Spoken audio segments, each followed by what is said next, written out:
Week 8 of the fantasy baseball season, and here's a few hitters I look to sell and trade this week. The first guy, Christopher Morel of the Chicago Cubs. So Morel, he got called up a couple weeks ago by this Cub team, and so far in the early going since he got called up, he's been on a tear with 8 home runs in 12 games for Morel. So on the season, 8 homers, 14 RBIs, 15 runs scored, a stolen base, a .370 batting average, and a .396 on base. And Morel last season, he played a lot last year, almost 400 at-bats with the Cubs. And he did show some pop, but he struck out 137 times and hit .235. So right now, I think it's a little bit fluky, this high batting average. The strikeout rate's still high, already with 18 strikeouts for Morel and 50 at-bats. But right now, he's on a tear. He qualifies at a lot of positions, and I think you could get a decent starting pitcher in a deal. Obviously, you're not going to flip Morel for a top guy. I don't think a fantasy owner in your league would fall for, but I think a decent starting pitcher is definitely a possibility, a middle of the pack, 4th or 5th starter for your rotation. And with the versatility as well for Morel, that definitely could play good dividends for fantasy owners. May 17th at Houston, 3 for 5, a homer, and that one, 2 runs scored. May 19th at the Phillies, 1 for 4, a homer, 2 RBIs, 3 runs scored. May 20th at Philly, 2 for 3, a homer, and that one, 2 runs scored. May 21st at the Phillies, 1 for 4 with a homer. And May 23rd versus the Mets, 1 for 3 with a run in that ball game. So Christopher Morel's playing great baseball. He had 4 games in a row with a home run.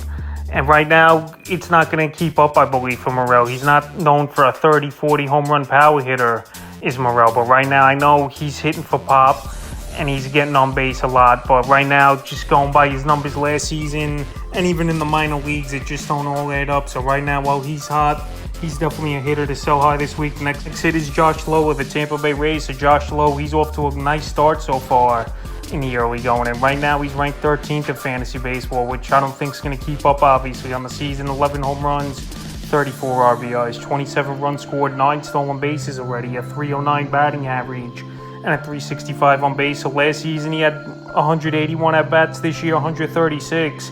And the numbers are way up already for Josh Lowe. In the last couple weeks, he's keeping it going as well with 4 homers, 14 RBIs, 8 runs scored, and a .302 average and .362 on base. So right now, Lowe's hitting great. This Tampa Bay Rays team, the best team in baseball right now, even though they've started to lose a couple series here and there in the Rays. But anyway, Lowe's table setter, a batting 6 usually for this Ray team, and he's playing great baseball, but I don't think it's going to keep up for him, just going by the track record and stuff. No doubt hitters could improve and have big years after the first few seasons of their career, not doing much and break out, but I don't think Lowe's going to keep it up at this rate. May 18th at the Mets, 2 for 4, a homer, 2 runs scored. May 19th versus the Brewers, 1 for 4. May 21st versus the Brewers, 3 for 4, a homer, 4 RBIs, a stolen base. May 22nd versus the Blue Jays, 0 for 4. And May 23rd versus the Blue Jays, 1 for 4. So right now, obviously playing every day.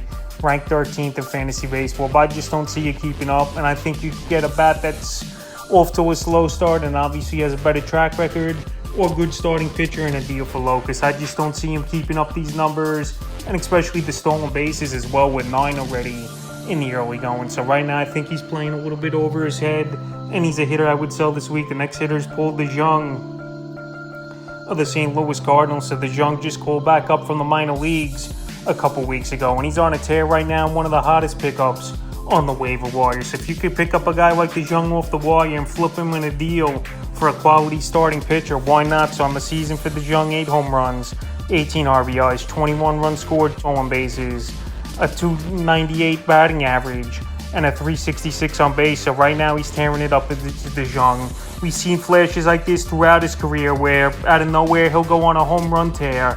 And that's exactly what he's doing is DeJong, where last season only 6 home runs in 210 at-bats. And already this year, he's got the 8 home runs in 87 at-bats. So the last few games here for DeJong, May 16th versus the Brewers, 0 for 4. May 17th versus the Brewers, 1 for 3, a homer, 2 RBIs. May 18th versus the Dodgers, 1 for 5 with a homer in that one. May 19th versus the Dodgers, 0 for 2. May 20th versus the Dodgers, 0 for 2 with a run and a stolen base.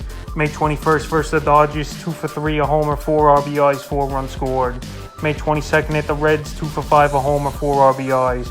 And May 23rd at the Reds, 1 for 3 with 2 runs and a stolen base in that game. So right now, DeJong, He's hitting for power. He's stealing some bases here and there. And even the batting average is way up. But we know the track record throughout his career. He's not really a high batting average guy. And yeah, he has a chance to hit 20-25 home runs is DeJong. But right now, and tearing the cover off the baseball is DeJong. It's a perfect time to sell him high. And another thing for fantasy owners to their advantage, he's a shortstop.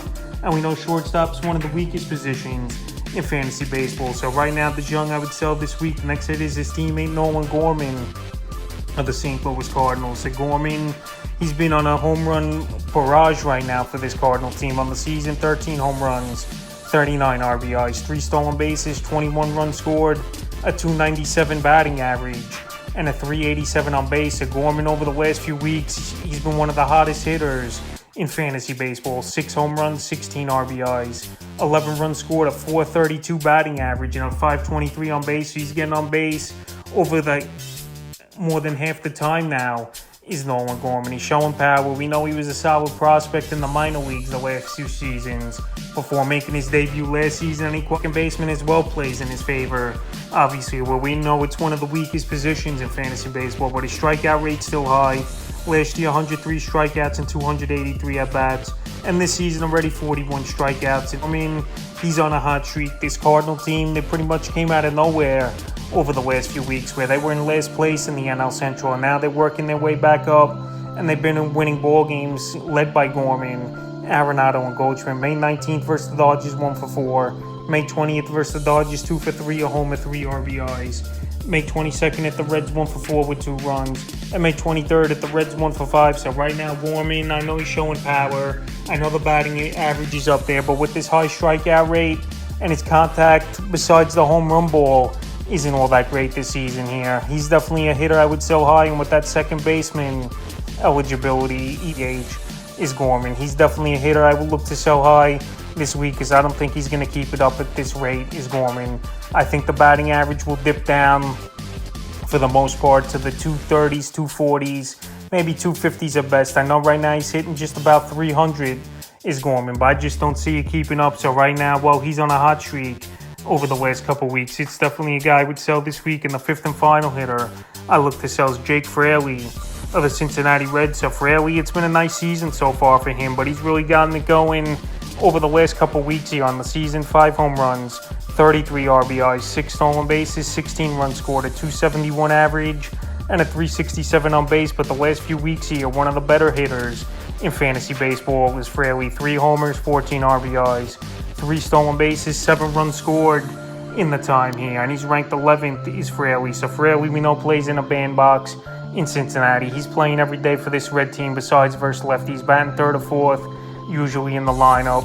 And right now, he's a guy that I don't think is going to keep this up at the rate he's going as well. Stealing bases, showing some pop is Fraley, and a high batting average because, let's be honest, in that Red lineup, there's not much protection, even though help could be on the way soon with Encarnacion Strand and L.A. De La Cruz, 2 top prospects in their system that are ready to come up. We saw Matt McClain come up, and I don't know what the Reds are waiting for to call up those youngsters, as they're one of the worst teams in the league and could use some hitting. May 17th at the Rockies, 0-for-3 a run.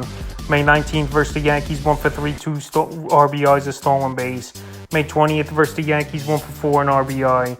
May 21st versus the Yankees, 1-for-4. May 22nd versus the Cardinals, 0-for-2. And May 23rd at the Cardinals versus the Cardinals in that one, 1-for-4 with an RBI. So Fraley's playing good baseball. He's only owned in 46% of leagues, I know, but I think he could get a decent starting pitcher and deal for Fraley, or an infield hitter who's struggling right now with a better track record. So that's a few hitters I look to sell and trade here in Week 8 of the fantasy baseball season.